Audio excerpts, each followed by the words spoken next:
আমাদের সজল কলা খাওয়াচ্ছে, কিন্তু আসলে রাগ করেছে। আসলে সে বন্দি ছিল, আমাদের বন বিভাগের লোকরা তাকে উদ্ধার করেছে। উদ্ধার করে বন বিভাগে নিয়ে যাবে।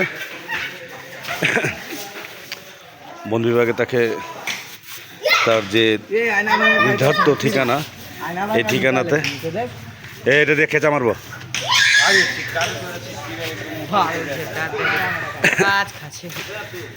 এতে তারা বন বিভাগে ছেড়ে দিবে, তার নির্দিষ্ট ঠিকানায় তাকে নিয়ে যাবে।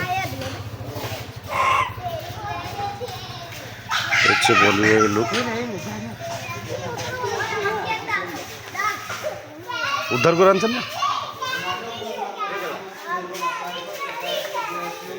তাকে নিয়ে যাবে, নিয়ে বন বিভাগে ছেড়ে দিবে। অবশ্য আমরা সবাই সাপোর্ট করব, যে যে জায়গার যার যে জায়গা ঠিকানা সেই জায়গায় যাওয়াটা একবারে অনিবার্য, যে সেই জায়গায় যাবে। এই ওনারা উদ্ধার করে নিয়ে আসছে, ওনারা বন বিভাগে তাকে ছেড়ে দিবে।